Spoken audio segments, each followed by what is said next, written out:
Hello everyone, इस video में हम बात करने वाले हैं एसओएल बीए प्रोग्राम के फर्स्ट सेमेस्टर के पब्लिक एडमिनिस्ट्रेशन इन इंडिया के प्रीवियस ईयर क्वेश्चन पेपर और उनके सॉल्यूशन के। हाँ दोस्तों, इस वीडियो में आपको प्रीवियस ईयर के जो क्वेश्चंस थे, जो क्वेश्चंस पूछे गए थे, उनके आंसर्स भी आपको इसी वीडियो में दिखाए जाएंगे।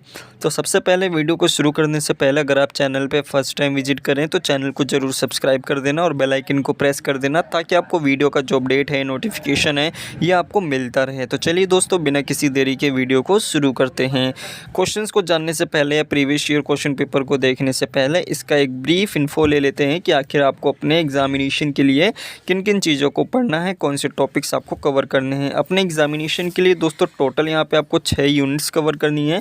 जो पहली यूनिट है ये आपके भारतीय प्रशासन से संबंधित है, जिसमें किस तरह से किसी पॉलिसी को बनाई जाती है, तो क्या क्या इसका पूरी चीज़ें रहती हैं, प्रोसेस क्या रहता है, और यहाँ पे विकेंद्रीकरण है, डिसेंट्रलाइजेशन है। इसके अलावा बजट की अवधारणा और भारत में बजट चक्र कैसे होता है, बजट के कौन कौन से प्रकार होते हैं, बजट जो होता है वित्त मंत्रालय की इसमें क्या भूमिका रहती है, और भारत में प्रौद्योगिकी और जो लोक प्रशासन है इसका क्या यहाँ पे महत्व है, सामाजिक कल्याण प्रशासन और शिक्षा का अधिकार, स्वास्थ्य, राष्ट्रीय स्वास्थ्य मिशन, भारतीय प्रशासन की सीमाएं एवं वाद विवाद, इनके बारे में आप जो है पब्लिक एडमिनिस्ट्रेशन सब्जेक्ट में आप इन सभी चीज़ों के बारे में पढ़ेंगे। क्वेश्चंस देख सकते हैं कि ब्रिटिश भारत में जो सिविल सेवाएं हैं उनकी संरचना क्या थी, भारत में सिविल सेवाओं की संरचना का गठन किसने किया था, स्वतंत्रता के पश्चात, क्वेश्चन नंबर 3 मोस्ट इम्पोर्टेंट है कि स्वतंत्रता के बाद जो है भारत में सिविल सेवाओं की संरचना किस प्रकार की रही है, और भारत में उपनिवेशवाद की विरासत के संदर्भ में आपको इसके बताना है। इसके अलावा संवैधानिक ढांचे के बारे में आपको सिविल सेवकाओं के संदर्भ में लिखना है। लोक प्रशासन में जो कैबिनेट सचिवालय होते हैं इनकी क्या भूमिकाएं रहती हैं, क्या ड्यूटीज़ रहती हैं, उसके बारे में आपको बताना है। विभिन्न देशों के बीच जो आर्थिक, सांस्कृतिक, राजनीतिक संबंध होते हैं उनके विकास पर भी आपको चर्चा करनी है। इसके अलावा भारत में उपनिवेशवाद की विरासत के सदनों के जो विस्तार पूर्वक है वर्णन आपको करना है। ये पहले यूनिट के क्वेश्चंस हो गए। नेक्स्ट यूनिट के क्वेश्चन देख सकते हैं कि 73वें संशोधन के बाद भारत में विकेंद्रीकरण की क्या अवधारणा है, इसको आपको बताना है। भारत में विकेंद्रीकरण के मतलब या इसके अध्ययन का क्या दृष्टिकोण रहा है, और भारत में शहरी और ग्रामीण स्थानीय स्वशासन की क्या व्याख्या है, ये यहाँ पे आपको बतानी है किस तरह से इनका स्वशासन होता है।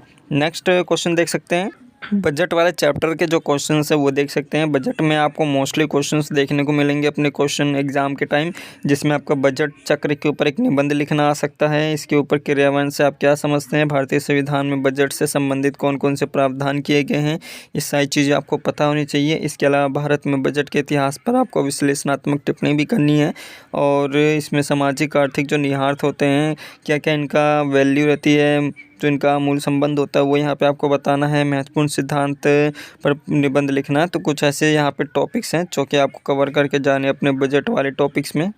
बजट के जो चैप्टर हैं 3 पार्ट्स हैं, उसमें डिवाइड से इसमें आप देख सकते हैं इनके उद्देश्य और इसका अर्थ, परिभाषा आपको देनी है बजट की, और जो बजट की विशेषताएं हैं, कितने प्रकार, ये आपको बताना है। भारत में जो बजटिंग विभिन्न के इसके दृष्टिकोण कौन से, इसके बारे में आपको बताना है। बजट के सामाजिक आर्थिक प्रभावों का भी आपको समालोचनात्मक परीक्षण करना है। तो ऐसे जो क्वेश्चंस आपको सेम टू सेम देखने को मिलेंगे, जो यहाँ पे क्वेश्चंस आपको दिखाए गए थे बजट से रिलेटेड, वो कहीं ना कहीं एक जैसे आपको देखने को मिलेंगे। और यहाँ पे आप लास्ट यूनिट के क्वेश्चन देख सकते हैं कि सुशासन से के एक घटक के रूप में ई गवर्नेंस के विभिन्न आयामों की आपको चर्चा करनी है। इसके अलावा ई गवर्नेंस से आप क्या समझते हैं, इसके विभिन्न मॉडलों की आपको व्याख्या करनी है। ई गवर्नेंस को परिभाषित करते हुए भारत में इस दिशा में क्या क्या प्रगति हुई है, इसके बारे में आपको बताना है। और भारत सरकार के जो ई गवर्नेंस से संबंधित नीतियाँ हैं वो भी यहाँ पर आपको एक्सप्लेन करनी है। लास्ट यूनिट के क्वेश्चन देख सकते हैं कि भारत में सामाजिक कल्याण नीतियों को उदाहरण सहित आपको परिभाषित करना है। भारत में शिक्षा के अधिकार की आपको व्याख्या देनी है।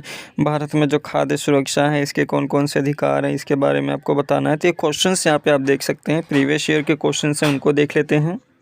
तो यहाँ पे आप देख सकते हैं बीए प्रोग्राम के फर्स्ट सेमेस्टर का public administration in India previous year का क्वेश्चन पेपर है। और फर्स्ट सेमेस्टर के यहाँ पे आप देख सकते हैं 90 नंबर का आप सभी का पेपर रहेगा। 3 घंटे का आप सभी का जो है एग्ज़ाम टाइमिंग रहेगी। और इंस्ट्रक्शंस आपको पता ही है, पेपर को या पेपर देते वक्त आप उन इंस्ट्रक्शंस को पढ़ सकते हैं। पहला क्वेश्चन देख सकते हैं कि एडमिनिस्ट्रेशन रिफॉर्म्स, प्रशासनिक सुधार जो है लोक प्रशासन की जीवन रेखा है, इसके ऊपर आपको विवेचना करनी है। इस क्वेश्चन का जो आंसर है वो आप देख सकते हैं।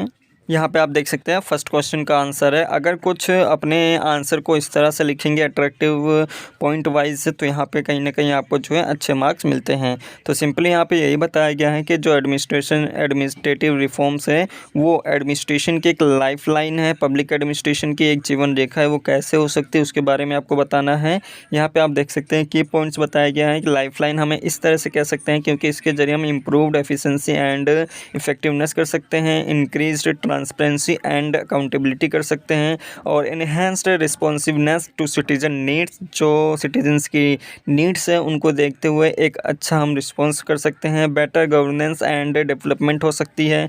और सम ऑफ द कीज़ एरियाज़ हैं जो कि एडमिनिस्ट्रेशन रिफॉर्म्स में यहाँ पे फोकस किया जाता है, जैसे सिविल सर्विस रिफॉर्म्स हैं, इसके अलावा डिसेंट्रलाइजेशन एंड डिवोल्यूशन है, ई गवर्नेंस है, पब्लिक प्राइवेट पार्टनरशिप्स है, इसके अलावा सिटीजन पार्टनरशिप है। ये पूरा यहाँ पे आप देख सकते हैं। लास्ट में दोस्तों आपको हर एक क्वेश्चन के आंसर में आपको कंक्लूजन ज़रूर लिखना है, क्योंकि आपके एक आंसर का पार्ट होता है, तो इसको लिखना कभी ना भूलें। कंक्लूजन में आपको कुछ अच्छी बातें भी लिखनी है, कुछ बुरी बातें भी लिखनी है, जो कि आपके आंसर को एक कहीं ना कहीं अच्छे सूटेबल लगे कि आपने अपने आंसर को किस तरह से प्रेजेंट किया है। तो ये आपके पहले क्वेश्चन का आंसर हो गया। पहला क्वेश्चन देख सकते हैं कि प्रशासनिक सुधार जो है लोक प्रशासन की जीवन रेखा किस तरह से हम कह सकते हैं, ये डिस्कस कर लिया गया है। सेकंड क्वेश्चन है, क्या आप इस बात से सहमत हैं कि ग्रामीण जो भारत में स्थानीय शासन है इसमें राजनीतिक व्यवस्था में लोगों की बढ़ती भागीदारी सुनिश्चित की है। अपने उत्तर का यहाँ पे आपको कारण बताना है। जो यहाँ पे लोकल गवर्नेंस होती है रूरल इंडिया में, इसमें जो पीपल्स होते हैं इनके पार्टिसिपेंस जो है भागीदारी काफ़ी ज़्यादा इंक्रीज़ हुई है, किस तरह से हुई है ये यहाँ पे आपको बताना है। तो इस क्वेश्चन के आंसर देख सकते हैं।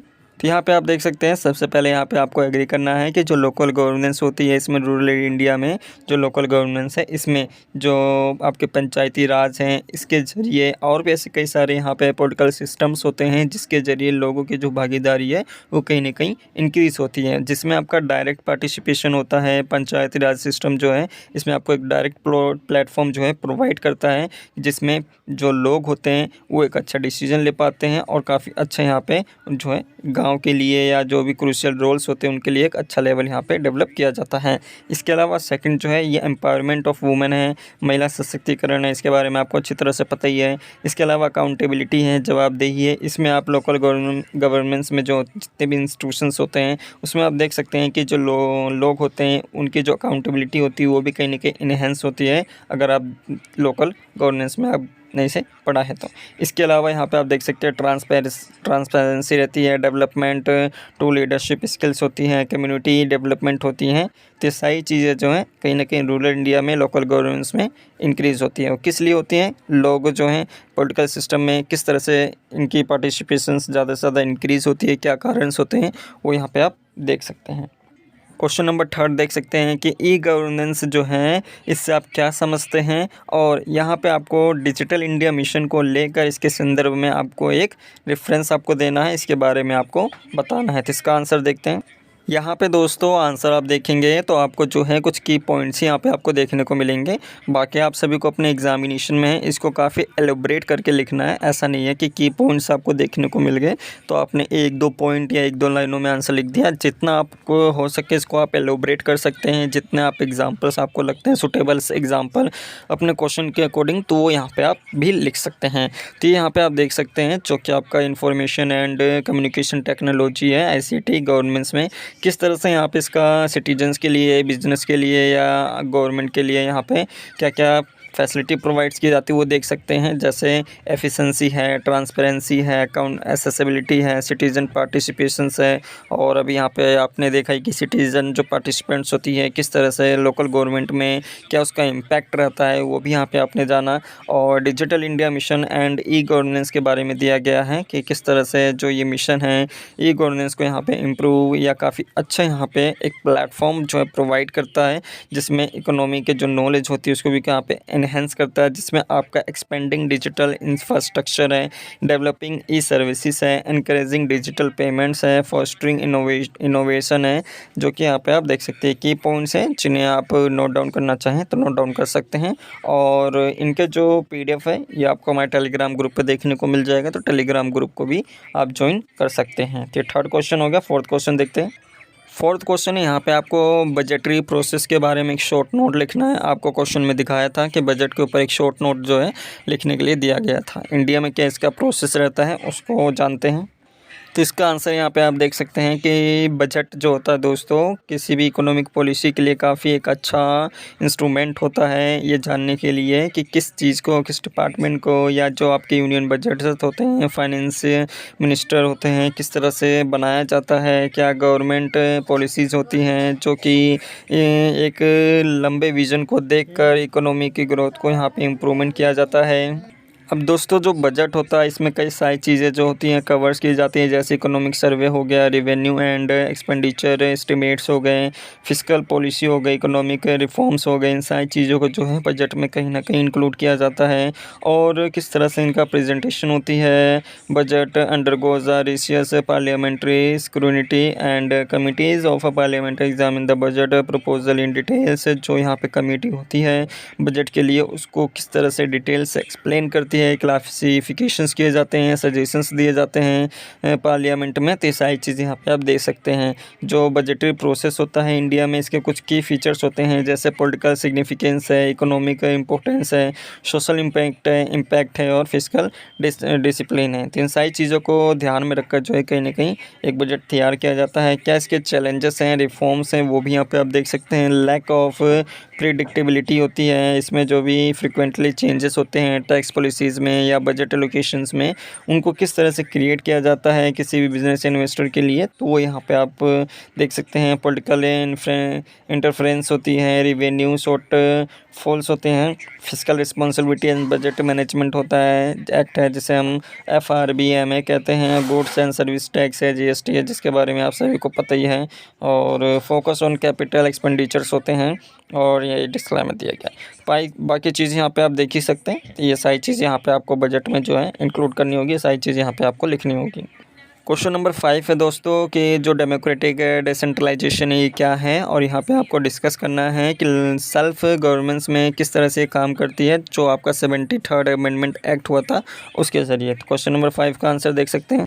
पहले यहाँ पे आप सभी को जो है डेमोक्रेटिक डिसेंट्रलाइजेशन को एक्सप्लेन करना होगा, इसकी डेफिनेशन देनी होगी कि ये क्या होता है, इसके क्या क्या के पॉइंट्स होते हैं, किस तरह से यहाँ पे जो प्रिंसिपल्स होते हैं ये यहाँ पे इंक्लूड किए जाती है। यहाँ पे आप देख सकते हैं पीपल्स पार्टिसिपेशन है, अकाउंटेबिलिटी है, एम्पावरमेंट है, इसके अलावा सब्सिडिटी है। ये सारी चीज़ें यहाँ पे आपको जो है बतानी होगी। और जो लोकल सेल्फ गवर्नमेंट्स होती हैं इंडिया 73rd एक्ट, इसमें क्या बताया गया है, पंचायती राज है, इनके बारे में बताया गया है। तो ये सारी चीज़ें यहाँ पे आप देख सकते हैं, जिसमें कॉन्स्टिट्यूशनल रिकॉग्निशन है, मैंडेटरी इलेक्शंस हैं, रिजर्व सीट्स हैं, transfer of function and finances हैं, स्टेट फाइनेंस कमीशन है। इसके अलावा क्या चीज़ें किस तरह से सेल्फ गवर्नेंस जो है इसमें काम करती है, प्लानिंग एंड इम्प्लीमेंटेशन में, रिवेन्यू जनरेशन में, डिस्प्यूट रिजोल्यूशन में, कम्युनिटी डेवलपमेंट में, और क्या इसके चैलेंजेस हैं, लैक ऑफ एडिक्वेट रिसोर्सेस हैं, पॉलिटिकल इंटरफेरेंस है, लैक ऑफ कैपेसिटी है, लिमिटेड अवेयरनेस है।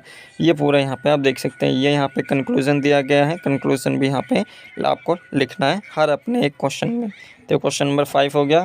क्वेश्चन नंबर 6 से पूछा गया है कि भारत में जो बजट बनाने की प्रक्रिया होती है इसमें कौन कौन से विभिन्न अभिनेताओं की क्या क्या भूमिका रहती है। जो यहाँ पे आपका जो रोल्स होते हैं, डिफरेंट एक्टर्स होते हैं, वो यहाँ पे आपको बताने हैं। क्वेश्चन नंबर 7 जो कि यहाँ पे आपको सामाजिक कल्याण के साधन के रूप में शिक्षा के अधिकार के बारे में आपको बताना है। क्वेश्चन नंबर 7 के आंसर देख सकते हैं। जो यहाँ पे आपका आरटीई एक्ट है इसके बारे में आपको बताना है, कहाँ से लेके कहाँ तक है, या कि जो आरटीई एक्ट है किन किन बच्चों के लिए रहता है, इसमें जो स्टेट होता है कितने आयु के बच्चों को यहाँ पे फ्री एजुकेशन प्रोवाइड करता है, उसके बारे में आपको लिखना है। इसके की फ़ीचर्स लिख सकते हैं, जैसे फ्री एंड कंपलसरी एजुकेशन है, इसके अलावा एम्फेसिस ऑन क्वालिटी एजुकेशन है, इंक्लूसिव एजुकेशन है जिसमें हम हर एक बच्चे को शामिल करते हैं, इंक्लूजन जो क्लास होती है इसमें आप इंक्लूड किया जाता है, नो चाइल्ड लेफ्ट बिहाइंड ये पॉलिसी रहती है, फोकस ऑन इक्विटी रहती है। इस सारी चीज़ें यहाँ पे आपको अपने आंसर में जो है मेंशन करनी होगी। क्या इसे आरटीई से जो सोशल वेलफेयर हुआ है या नहीं हुआ है ये भी यहाँ पे आप बता सकते हैं। उसके जो से चैलेंजेस हैं, क्रिटिसिज्म है, वो भी यहाँ पे आप बता सकते हैं। तो सारी चीज़ें यहाँ पे आप अपने एग्जामिनेशन में कवर कर सकते हैं। क्वेश्चन नंबर 8 जो कि मनरेगा से पूछा गया है, इसमें आपको बताना है कि रूरल इंडिया में अनएम्प्लॉयमेंट को लेकर मनरेगा का क्या रोल रहा है। और question number 9 right to information, यहाँ पे आपको बताना है किस तरह से एक इफ़ेक्टिव मैकेनिज़्म जो है पब्लिक गवर्नेंस में ये इफ़ेक्ट डालता है, ये यहाँ पे आपको बताना है। क्वेश्चन नंबर 10 में किसी 2 टॉपिक के ऊपर आपको शॉर्ट नोट लिखना है, जो कि नेशनल हेल्थ मिशन है, या फिर यहाँ पे ज़ीरो बेस बजट है, या फिर यहाँ पे आपका सिटीजन चार्टर है, और जर्नलिस्ट वर्सेस स्पेशलिस्ट है। अब इनके क्वेश्चंस के आंसर देख सकते हैं। यहाँ पे आपको अपने मनरेगा वाले क्वेश्चन में आपको इसके बारे में बताना होगा, मनरेगा क्या है, क्या क्या इसमें अमेंडमेंट हुए हैं, किन लोगों के लिए रहता है, वेजेस कितनी रहती है, रूरल इंफ्रास्ट्रक्चर डेवलपमेंट किस तरह से होता है, और रूरल वुमेंस होती हैं उनको किस तरह से एम्पावर यहाँ पे जो है पावर प्रोवाइड करता है। सारी चीज़ें यहाँ पे आपको बतानी हैं। तो ये आपका मनरेगा का हो गया। और यहाँ पे आपका जो है आगे राइट टू जो इन्फॉर्मेशन आरटीआई एक्ट है इसके बारे में आपको बताना है कि आरटीआई किस तरह से किसी एक सिटीज़न के लिए कितना ज़रूरी है, क्या क्या चीज़ें यहाँ पे ज़रूरी रहती हैं, किस तरह से गवर्नमेंट परफॉर्मेंस रहती है, सारी चीज़ें यहाँ पे आपको एक्सप्लेन करनी होगी। ये की पॉइंट्स हैं जो कि यहाँ पे आप देख सकते हैं। पूरा पीडीएफ आपको टेलीग्राम ग्रुप पे देखने को मिल जाएगा, तो यहाँ पे आप जो है एक बार इनको रीड आउट कर सकते हैं। ये आपका आरटीआई हो गया। और आगे यहाँ पे आपका शॉर्ट नोट हो गया नेशनल हेल्थ मिशन के बारे में, की पॉइंट्स हो गए, की कंपोनेंट्स हो गए, और इम्पैक्ट क्या रहेगा, चैलेंजेस क्या रहेंगे, ये सारी चीज़ें यहाँ पे आप देख सकते हैं। इसके अलावा नेक्स्ट क्वेश्चन जो है, नेक्स्ट क्वेश्चन यहाँ पे आपका ज़ीरो बेस बजट है, जिसे हम ZBBB के नाम से जानते हैं। कंसेप्ट क्या है, प्रोसेस क्या है, की फीचर्स क्या हैं, एडवांटेज क्या है, डिसएडवांटेज क्या है, ये यहाँ पे आप देख सकते हैं। ज़ीरो बेस बजटिंग है। नेक्स्ट क्वेश्चन यहाँ पे आप देख सकते हैं स्पेशलिस्ट और जर्नलिस्ट में क्या अंतर है, और सिटीजन चार्टर क्या है, और किस तरह से यहाँ पे जो कम्युनिटीज़ होती हैं किस तरह से पब्लिक ऑर्गेनाइजेशन में क्या इनका रोल रहता है, आउटलाइंस रहती हैं वो यहाँ पे आपको बतानी होंगी। सर्विस स्टैंडर्ड्स क्या होते हैं, ग्रीवियंस क्या होती हैं, ऑब्जेक्टिव क्या है, इसको हमने किस लिए किया है, या सिटीजन चार्टर जो एक्ट है इसे हमने क्यों बनाया है, किस लिए लाया गया है, तो ये सारी चीज़ें यहाँ पे आप एक्सप्लेन कर सकते हैं। जो यहाँ पे आपका लास्ट क्वेश्चन है जिसमें आपको जर्नलिस्ट और स्पेशलिस्ट के बारे में आपको बताना है। तो जर्नलिस्ट यहाँ पे आप देख सकते हैं, जर्नलिस्ट में एक ब्रॉड नॉलेज की ज़रूरत होती है, इसके अलावा एडेप्टेबिलिटी भी चाहिए होती है, बिग पिक्चर्स थिंकिंग की जो है क्वालिटी होनी चाहिए। एग्जाम्पल्स जैसे देख सकते हैं, प्रोजेक्ट मैनेजर है, कंसल्टेंट्स है, इसके अलावा एंटरप्रेन्योर्स है। स्पेशलिस्ट जो होता है इसमें डीप एक्सपर्टीज़ की ज़रूरत होती है, हाई लेवल स्किल्स की ज़रूरत होती है, प्रॉब्लम सॉल्विंग की कैटेगरी होती है। एग्जाम्पल्स जैसे देख सकते हैं, सर्जियन है, सॉफ्टवेयर आपका इंजीनियर है, फाइनेंशियल एनालिस्ट है। और की फीचर्स यहाँ पे आप देख सकते हैं डिफरेंट क्या है, और इनको पॉइंट्स को देखकर आप इनको एक्सप्लेन कर सकते हैं। तो प्रीवियस ईयर के क्वेश्चन थे और उनके आंसर्स आपको दिखाए गए हैं। और आपको ऐसे ही हर एक क्वेश्चंस के जो हैं नेक्स्ट क्वेश्चंस के जो आपके एग्जामिनेशन होने वाले हैं उनके क्वेश्चंस और आंसर्स भी आपको दिखाए जाएंगे। तो चैनल को ज़रूर सब्सक्राइब कर लेना और बेल आइकन को प्रेस कर लेना।